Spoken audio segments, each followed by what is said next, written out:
नमस्कार, मैं हूं करमबीर। आप देख रहे हैं हमारा रोजाना का कार्यक्रम देश और दुनिया। हमारे साथ है वरिष्ठ पत्रकार अफरोज रिजवी सर। सर, बहुत बहुत स्वागत है। नमस्कार। एक छोटी सी कहानी है सर, ज्यादा गप्पबाजी करने वालों के ऊपर। अच्छा, फेंकने वाला। फेंकने वालों तो एक साहब थे, हम्म। तो उनको लंबी लंबी छोड़ने की बड़ी जबरदस्त बीमारी थी। मतलब वो ईरान तुरान मुल्तान सब पूरा वो नाले गैस से चाय भी बना लेते थे, सब कर लेते थे। मतलब उनका ये था कि जो भी वो बोल रहे हैं हाँ, वो वही सही है। वही सही। वो वही ब्रह्म सत्य है, बाकी सब। लेकिन उनका एक चेला था जो उनको समझाता था कि बहुत लंबी फेंक रहे हाँ, हो, तो वो अपने साथ एक थोड़ा आदमी छोटी रखते कर थे लो। हाँ, उसकी राय कि ले लेते थे कि कि उसको इसलिए रखे थे कि जब मैं कहीं ज्यादा लंबी फेंक दूं तुम तो इशारा कर दो, तुम कुर्ता इशारा खींच, कर देना। कुर्ता खींच लेना मेरा। हाँ, मेरा कुर्ता खींच लेना। तो साहब एक महफिल में गए हुए थे, हम्म।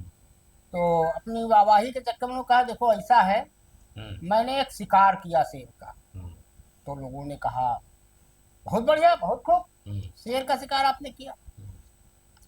तो लोगों ने पूछा, भाई शेर कैसा था? कहते कहे, इतने फुट अरे शेर के बारे में बताएं मियाँ, 20 फुट का का। शेर था। ओह, 20 फुट। तो जो उनके साथी थे उन्होंने धीरे से उनका कुर्ता खींचा, तो उनको लगा हाँ कुछ ज्यादा बोल दिया। कहे तो थोड़ा और जब मैं नजदीक गया तो देखा 15 फुट का था। फिर उसने कुर्ता खींचा, कहा क्या ये भी कुछ ज्यादा है क्या? फिर कहे, मैं फिर उसके बाद थोड़ा और शेर के नजदीक गया तो 10 फुट का लगा मुझे वो। फिर उसने कुर्ता खींचा, तो कहा 10 फुट भी ज्यादा लग रहा है क्या? तो उन्होंने कहा कि जब मैं बिल्कुल किनारे पहुंचा तो मैंने देखा कि जो, नहीं, फिर मैंने नाप लिया उसको। नहीं वो मुझे बता रहे हैं कि अच्छा। जब मैं बिल्कुल किनारे पहुंचा तो मैंने क्या किया, मैंने उस शेर की नापा, अच्छा। तो वो मुझे 5 फुट का मिला। अच्छा। फिर उसने कुर्ता खींचा, कि तो अभी जब भी उसने ज्यादा है। खींचा कुर्ता, फिर खींचा कि अभी भी ज्यादा है, तो कहे अबे हम नाप लिए हैं, अब कहाँ से कम कर दें, नापने के अब तो बाद। नब गवा। अब तो नप गया है शेर। तो ऐसे ही हमारे यहाँ बहुत सारे बयानवीर नेता हैं जो नाप देते हैं कुछ भी। सर, वो गटर छाप मंत्री जो थे मध्य प्रदेश के, विजय शाह जी, हम्म। सुप्रीम कोर्ट में आज उनका मामला लगा था। हम्म। सुप्रीम कोर्ट ने आज फिर उनको उनकी खूब लालत मनानत की, हम्म। खूब बेइज्जत किया कायदे से। हम्म। हाँ, ये है कि गिरफ्तारी से उनको फिलहाल राहत मिल गई है, और सुप्रीम कोर्ट ने कहा है कि डीजीपी कल सुबह 10 बजे तक एक एसआईटी बनाए जिसमें 3 आईपीएस होंगे, और तीनों आईपीएस मध्य प्रदेश के नहीं होंगे, बाहर के होंगे। क्या कहेंगे सर? हाँ, देखिए कि ये जो विजय शाह का मामला है। ये जस्टिस सूर्यकांत और जस्टिस एनके सिंह की बेंच में सुनवाई थी जी, सर। तो बेंच पे लगा था इनका। वो हम्म। गए थे अपनी गिरफ्तारी पर एफआईआर पर रोक लगाने के लिए, तो हम्म। उस वक्त सुप्रीम कोर्ट ने मना कर दिया था हम्म। कि भी हाई कोर्ट में आप जाइए, हाई कोर्ट में आपका मामला है। तो हम्म। हाई कोर्ट ने तो चूंकि एफआईआर कराने को कह ही दिया था। हम्म। उनके वकील, विजय शाह के वकील ने बार बार उनकी हम्म। कहा कि हमारे वकील जो है हम्म। वो अपनी गलती पर शर्मिंदा है और माफ़ी मांगना चाहते हैं, हम्म। दिल से माफ़ी मांगनी हम्म। चाहिए। तो कोर्ट ने कहा कि अच्छा, आप दिल से माफ़ी मांगना चाहते हैं, आप इतनी बड़ी जिम्मेदारी की पोस्ट पर, संवैधानिक हम्म। पद पर थे, हम्म। आप मिनिस्टर हैं, आपको ये नहीं मालूम कि आपको क्या बोलना चाहिए? हम्म। आपने इतना असंसदीय और इतना गिरा हुआ, इतना अपमानजनक अ, बयान दिया, जारी किया है कि मतलब आपको तो इसमें कोई राहत ही नहीं दी जा सकती। हाँ, कहा है हैं? आपकी माफी। घड़ियाली आंसू बहाते हैं आप। घड़ियाली आंसू आप कहेंगे और बाहर जाके ये कह देंगे कोर्ट ने कहा था इसलिए मैंने माफी मांगी। हाँ। अब सर, एक मामला बहुत पुराना है, लोग भूल गए होंगे। एक साध्वी प्रज्ञा ठाकुर हुआ करती थी, हम्म। जिन्होंने गोडसे और सावरकर को अपना भगवान बताया था, और उसके लिए नरेंद्र मोदी जी ने कहा था मैं इनको दिल से कभी माफ नहीं कर पाऊंगा। हम्म। हालांकि दोबारा उनको टिकट नहीं मिला, एमपी नहीं बन पाई। तो है क्या मामला कि एक 2008 में मालेगांव बम विस्फोट हुआ था, हम्म। जिसमें ये आरोपी थी। हम्म। अब एनआईए ने यू टर्न लिया है इस मामले में, हम्म। और एनआईए इनकी फांसी की मांग कर रही है। और ये मामला कोर्ट में चल रहा है हम्म। काफी दिनों से। हम्म। 8 मई को ये लगा था, हम्म। और अब इस पे फैसला जो 31 जुलाई को सुनाया जाएगा। अच्छा, अच्छा। क्या कहेंगे इस मामले में? साध्वी प्रज्ञा ठाकुर, लेफ्टिनेंट कर्नल प्रसाद पुरोहित, हम्म। मेजर रमेश उपाध्याय, हम्म। अजय राहिलकर, सुधाकर द्विवेदी, सुधाकर चतुर्वेदी और कुल समीर 7 कुलकर्णी। आरोपी हाँ हैं। जी, क्या कहेंगे सर? अब देखिए, मालेगांव में जो विस्फोट हुआ था, जी। तो एक तो सोची समझी साजिश के तहत हम्म। हुआ था, जिसमें साध्वी प्रज्ञा का और इन लोगों का नाम आया था इन हम्म। साथ में। तो उसमें कई मुसलमान मरे थे और बहुत लोग जख्मी भी हो गए थे, घायल जी। हुए थे। तो चूंकि उस वक्त जब ये मामला चला था तो ये हुआ था कि एनआईए को जब जांच सौंपी गई थी तब तक कोई सबूत नहीं था उसके पास, तो वो बचाने के चक्कर में लगी हुई थी हम्म इनको, कि इनको छोड़ दिया जाए, हम्म इनकी रिहाई के उसमें लगी हुई थी।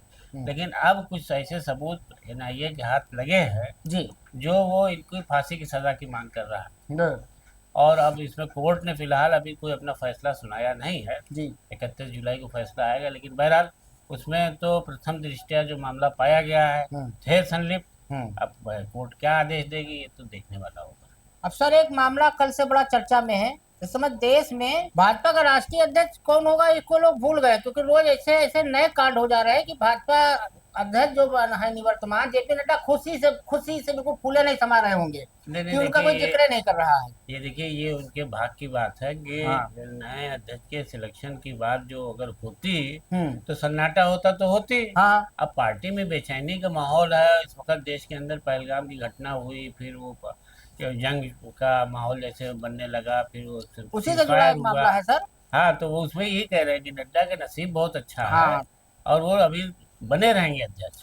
सर एक कैलाश यूनिवर्सिटी है हरियाणा की, उसमें एक प्रोफेसर हैं डॉक्टर अली खान महमूदाबाद, ये हाँ अपने राजा महमूदाबाद के खानदान के हैं, हाँ हाँ जिनका हजरतगंज पूरा है, हलवासिया में बहुत सारी चीजें हैं उनकी, यार, राजा बटलर मैसूर बाग की पैलेस है, कोठी है पूरी कैसरबाग। कैसरबा में हमारे ऑफिस के बगल में ही उनकी कोठी है। हम्म, तो अली खान महमूदाबाद हम्म, ने एक पोस्ट किया था फेसबुक पे। हम्म, उस पोस्ट में उन्होंने भारत सरकार की तारीफ की थी, सब कुछ सही था। अब ना जाने कौन से एंगल से पुलिस को लगा कि उन्होंने देशद्रोह किया है और उनको उनके ऊपर एफआईआर हुई हम्म, और उनके घर ग्रेटर कैलाश से उनको पुलिस उठा ले गई। 2 दिन के रिमांड पे भी पहुंच गए भाई साहब। हम्म, और राज महिला आयोग ने भी संज्ञान में ले लिया। हम्म, एक वहाँ के सरपंच हैं, उन्होंने भी संज्ञान में ले लिया, वो बहुत आहत हैं। लेकिन अब आहत काहे हैं ये वो सरपंच साहब नहीं बता पा रहे हैं। रेणु भाटिया जो महिला आयोग की अध्यक्ष हैं, वो बिल्कुल बर्खास्त किया जाना चाहिए और ये अब यहाँ पे कंट्राडिक्ट है सर। वो गटर छाप विजय शाह वो सुप्रीम कोर्ट की शरण में चला गया है और वहां से अभी तक खाली एक एफआईआर हुई जो जिसको हाई कोर्ट ने बिल्कुल कंडम बताया। आप ये देखिए कि जब कोर्ट ने कहा एफआईआर हो तो ये अरेस्ट किए जाए, हाँ तो ये अरेस्ट नहीं हुए। जी और एफआईआर भी करने में हिला हवाली की गई तो भी ऐसी एफआईआर बनाई गई कि तो फौरन उसमें जमानत भी हो जाए। अब अली खान महमूदाबाद ने कहा क्या था, खाली यही को कहा था कि कर्नल सोफिया कुरैशी की प्रशंसा करने वाले दक्षिणपंथी लोगों को उन्मादी भीड़ की हिंसा और संपत्तियों पर मनमाने ढंग से बुलडोजर चलाने के पीड़ितों के लिए सुरक्षा की मांग भी करनी चाहिए। इसमें क्या गलत उसने कहा था? कोई गलत नहीं कहा भाई। देखिए कोई भी आदमी अपने विचार व्यक्त करने के लिए आज़ाद है।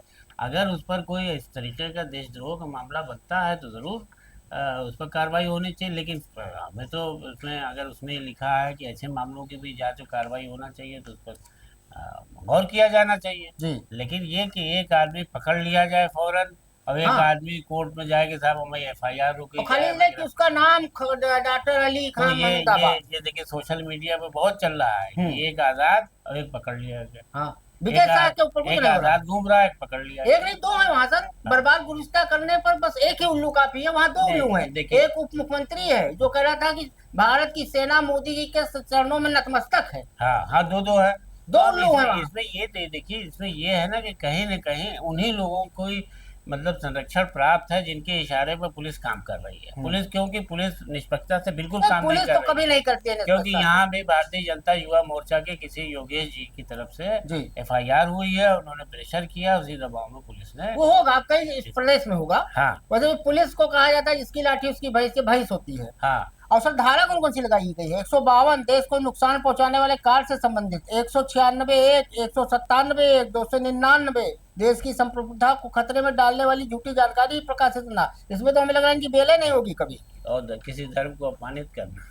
हाँ अब सर एक बड़ा मजेदार बात, इसमें देश में पता नहीं क्या चल रहा है, पता नहीं कौन से भाई ऐसी दिशा में जा रहा है देश। और मोदी जी बिल्कुल चुप, एक चुप हजार चुप। खाली वो 20 फुट का शेर मारे हैं। अब विश्वगुरु थे, विश्वगुरु का लंका डंका अब नहीं बज रहा है कहीं। भारत के जो चीफ जस्टिस है सर BR गवई साहब, वो एक प्रोग्राम में गए थे महाराष्ट्र, बार काउंसिल का प्रोग्राम था, बार का वहाँ के गोवा और महाराष्ट्र बार का। उनको ना तो प्रोटोकॉल के मुताबिक ना तो चीफ सेक्रेटरी आए ना डीजीपी आए उनसे मिलने, ना वहाँ के पुलिस कमिश्नर आए। इस पर उन्होंने कड़ी आपत्ति जताई और कहा भी कि मुझे इसका शौक नहीं है, लेकिन एक प्रोटोकॉल होता है। वो भारत में जो वीवीआईपी श्रेणी है उसमें 6ठे नंबर पे आते हैं सीजीआई, और वहाँ पे महाविकास अघाड़ी की सरकार है, क्योंकि वो भारत के दूसरे दलित सीजीआई और पहले बौद्ध सीजीआई है, और वो पहले सीजीआई है जो गए थे दीक्षा भूमि और डॉक्टर अम्बेडकर को नमन करके आए थे। अब इसके पीछे देवेंद्र फडणवीस की सोच है, क्योंकि वो चित्पावन ब्राह्मण है, उनको हजम नहीं हो रहा होगा कि एक सीजीआई जो दलित है वो सीजीआई कैसे बन गया। निशिकांत दुबे को हजम नहीं हो रहा है, उपराष्ट्रपति धनखड़ को नहीं हजम हो रहा है। क्या कहेंगे सर? इस मामले में देखिए जिस तरीके से ये जस्टिस गवई महाराज पहुंचे हैं जी, और प्रोग्राम में, उनका प्रदेश है, गृह हाँ, प्रदेश है। तो ये चीफ जस्टिस बनने के बाद पहली बार गए। डजेज वाले तो उसी महाराष्ट्र के ही हैं वो। तो उसमें उन्होंने कहा है अपनी स्पीच में खुद कि मुझे बड़ी हैरत है कि मैं चीफ जस्टिस बनने के बाद पहली बार आया, तो जो प्रोटोकॉल होना चाहिए था वो मुझे दिखा नहीं। सरकारी समझ जिम्मेदार वो जिम्मेदार नदारद रहे जो मेरे यहाँ आने पर जिनको कि यहाँ मौजूद होना चाहिए था, चीफ सेक्रेटरी, डीजीपी और दूसरे डिस्ट्रिक्ट मजिस्ट्रेट, और ये वो लोग जो होते हैं कि जाते हैं प्रोटोकॉल में। तो उन्होंने ये कहा कि ये किसी व्यक्ति का सम्मान नहीं है जो आपने मेरे लिए ना आकर के दिखाया है। ये एक संसदीय पीठ की मर्यादा की बात थी, उसके प्रोटोकॉल का, रूल है सर। हाँ, वो आपने उसकी अनदेखी की है। अब मोदी जी इस पर नहीं बोलेंगे, संविधान को माथे पर लगाते हैं। तो वो उनके साथ ये हो रहा है कि उनको प्रोटोकॉल नहीं मिला, और वो खुद शर्मिंदा हुए देख करके कि ये कौन सी बात है भाई। अब सर एक मोदी जी के इसीलिए जस्टिस गवई ने एक बात अपनी वहाँ समारोह में कही भी कि मैं रिटायर होऊंगा तो कोई सरकारी पद नहीं। हाँ, उन्होंने पहले ही कह दिया था, शपथ ग्रहण से पहले ही कहा था, फिर दोहराया एक बार, क्योंकि मैं रिटायर होऊंगा तो कोई भी ऐसा पद न लूंगा, मुझे चापलूसी। वो एक मोदी जी को बता रहे हैं कि उनको तुम खरीद नहीं पाओगे, उनकी जासूसी नहीं करा पाओगे जस्टिस रंजन गोगोई की तरह, जैसे वो बैठे हैं वहाँ संसद में। आज तक सर एक सवाल नहीं पूछा रंजन गोगोई ने। कहे थे मैं सांसद बनूंगा तो मैं देश के हित में बात करूंगा, मैं संविधान बात करूंगा। पता नहीं कहा इतना तनख्वाह लेते हैं, बस मौज करते हैं। अब सर एक मोदी जी के अपने मित्र है, माई फ्रेंड डोनाल्ड ट्रम्प, एक ना एक कोई ना कोई कांड किया करते हैं वो। अब उन्होंने एक कांड और किया, एक सलाहकार बोर्ड बनाया व्हाइट हाउस में। अब उसमें दो ऐसे महान विभूतियों को उन्होंने रखा है, इस्माइल और हमजा। इस्माइल आतंकवादी होने के, हाँ, नहीं, जेल भी वो आए हैं। जेल में क्या इस्माइल आतंकी संगठन लश्कर तैयबा के कैंप में ट्रेनिंग ले चुका है। वही दूसरे सदस्य यूसुफ पर भी आतंकी समूह से संबंध रखने का आरोप है, और ये दोनों संगठन जो हैं ये दोनों भारत के लिए जी का जंजाल है। क्या कहेंगे सर? अब कहे नहीं मोदी जी के हर काम में तो ट्रम्प को पलीता लगा देता है, नया पलीता लगा दिया। हाँ, ये अमेरिकी राष्ट्रपति की भारत को चिढ़ाने की एक बहुत बड़ी चाल है कि अभी पहलगाम में आतंकवादी घटना ही को लेकर के युद्ध जैसे माहौल जब भारत पाक के बने, तो ये बिल्कुल वो क्या नाम बिचौलिया बन के सामने आए कि हम नहीं चाहते कि मार काट हो, लोग जो है मारे जाए और परमाणु बम का इस्तेमाल हो। तो ये बात कर रहे हो, और जिनके ऊपर के आतंकवादी कनेक्शन प्रूव हो चुके हैं, वो जेल जा चुके हैं, उनको 13 साल जेल काट चुका है। उनको तुम अपने खास सलाहकारों में खास उसमें जो है शामिल कर रहे हो, तो ये तो बिल्कुल चिढ़ाने जैसी बात हो गई। भारत को दोस्त भी कहते हो, और हमारे प्रधानमंत्री जी को भी इस पर आपत्ति जताना चाहिए। ट्रम्प इनकी सुनेगा जब ट्रम्प इनको डांट के कहता है कि मैं व्यापार तुम लोग साथ नहीं करूंगा, कर लो युद्ध विराम, सीज फायर। नहीं, लेकिन आज तक मोदी जी नाम नहीं लिए ट्रम्प का। अरे लेकिन बोलना तो चाहिए, आप अपना विरोध तो दर्ज करा, आपत्ति तो दर्ज करा सकते हैं। अरे आप उन लोगों को लाए जिनके खिलाफ हम ये आपत्ति सर IMF में नहीं दर्ज करा पाए। हमारे विदेश नीति तो बिल्कुल लगता है कि चलन चुंबक हो गई है। एक हमारे विदेश मंत्री जी जब यही कहेंगे हमने पाकिस्तान को पहले ही बता दिया कि हम हमला करेंगे, भारत हमला करेगा, तो राहुल गांधी आज फिर कांग्रेस ने उस पर प्रेस कॉन्फ्रेंस की, राहुल गांधी ने फिर आज एक ट्वीट करके एक सवाल पूछा, और अभी तक विदेश मंत्री कुछ नहीं बोले उस मामले में। सर एक कानपुर का आजकल बड़ा अजीब जमाना चल रहा है सर। कल अभी लखनऊ में चिन्हाट में एक नाबालिग ने अपनी माँ की शीशे से गला रेत कर हत्या कर दी प्रेमी के साथ मिलके।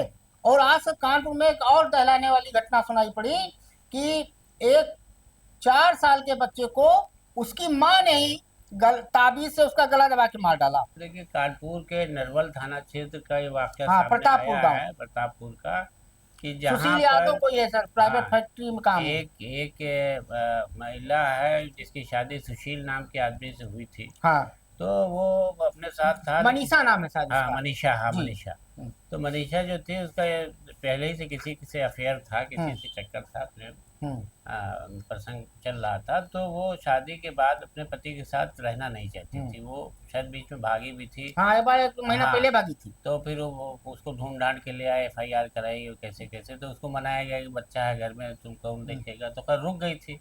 लेकिन उसको ये लगा, देखिए कितनी मतलब अजीब कुमाता वाली बात हुई। और माँ अपने बच्चे को मार हाँ, डाले गला ये दबा के। माँ कुमाता बन सकती कलयुग है। वास्तव में आ गया सर। क्योंकि उसने 4 साढ़े 3 साल के बच्चे का गला दबा के मार डाला और दांतों से उसका मुंह नोच डाला, चबा डाला, और उसको उसके दादा के और बाबा के चुपके पास से दादा के पास ले जाके सराहने, उसके उस वक्त उसका पति था नहीं। हम्म, और फिर वो खाना वाना बनाने चली खाना गई। वाना बनाने चली गई और वहां से रफू चक्कर हो गए। और इसी तरह जो दूसरा वाक्य है चिन्हट लखनऊ हाँ, का, कलयुगी बेटी सर। उसमें साहब बताइए कि अभी कै साल की, 15 साल की लड़की है, हाँ, नाबालिग है। नाबालिग है, और 17 साल का लड़का, वो भी हाँ, नाबालिग। उषा सिंह है, वो हाँ, नौकरी करती थी, सरकारी कर्मचारी थी हाँ माँ वो, उनकी। हाँ माँ करती थी। हम्म, तो ये लड़का दोनों हम्म, साल भर पहले से हम्म। भागे थे, हाँ, एक बार भाग चुके थे। भाग चुके थे, तो ढूंढ ढांड के लाए गए थे, तो एफआईआर हुई, तो लड़का जेल चला गया। हाँ, तो जुवेनाइल कोर्ट में ज़्यादा सज़ा नहीं होती, हाँ। तो वहाँ से छूटा था, तो फिर लड़की के उससे मिलना शुरू कर दिया था, और लड़की भी उसी पक्ष में थी हम्म, कि चलो फिर भाग चले। हम्म,